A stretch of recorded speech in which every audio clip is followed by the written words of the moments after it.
வணக்கம் நண்பர்களே. இந்த பொடியை போட்டு ஒரு டீயை போட்டுக்கிட்டே ஒரு சுவாரஸ்யமான நபரை பற்றியும் அவங்க எப்படி இந்த டீயை ரசித்து குடிப்பாங்கங்கிறத பற்றி, இந்த டீயில் என்னென்ன பொருட்கள் சேர்த்தா ருசியாக வருங்கிறத பற்றியும், எதனால் சுகர் குறையுங்கிறத பற்றியும் இதே வீடியோவில் நாம் எப்படி சுகரை கண்ட்ரோல் பண்ணலாங்கிறத பற்றியும் பார்த்துடலாம். இது ஒரு ஓலா டாக்ஸி டிரைவர் சொன்னது. அதில் அவர் என்னென்னலாம் சாப்பிடலாம், என்னென்னலாம் எப்படி சாப்பிடணும், எப்படி சாப்பிடக்கூடாதுங்கிறதையும், எப்படி சுகர் உள்ளவங்களும் அதுலேருந்து விடுபட்டு ஆரோக்கியமாக வாழலாங்கிறதையும் சொன்னார். அது தெளிவாக சுகந்தி ஜெயராமன் சேனலில் நான் முழுமையாக யூடியூப்பில் சொல்லியிருக்கேன். அதை போய் பாருங்கள். மேலும் அதில் நான் அவர் சொன்னதை ஃபாலோ பண்ணி செஞ்சு எப்படி ஒரு சுகர் கட்டுப்பாட்டில் இருக்குன்றத சொல்லியிருக்கேன்.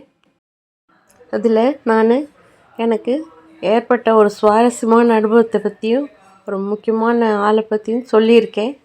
அதை பற்றி தெரிஞ்சுக்கணும்னாலும் நீங்கள் சுகந்தி ஜெயராமன் சேனலை சப்ஸ்கிரைப் பண்ணுங்கள், லைக் பண்ணுங்கள், ஷேர் பண்ணுங்கள். சப்ஸ்கிரைப் பண்ணிவிட்டு ஆல் பெல் பட்டனையும் கிளிக் பண்ணிங்க. நான் போட போகிற முக்கியமான வீடியோக்களையும் உங்களால் எளிதாக பார்க்க முடியும்.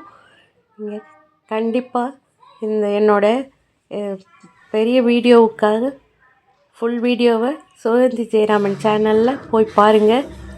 உங்கள் சுகர்லேருந்து எப்படி விடுபடலாம், முழுசாக முடியலனாலும் அட்லீஸ்ட் கட்டுப்பாட்டிலையாவது வச்சுக்கிறதுக்கு அந்த வீடியோ உங்களுக்கு கண்டிப்பாக உதவும். இந்த வீடியோ எனக்கு ரொம்பவும் பிடிச்ச இனிய மழை காலத்தில் எடுக்கப்பட்டது. பாருங்கள், சீனு எவ்வளோ சூப்பராக இருக்குன்னு.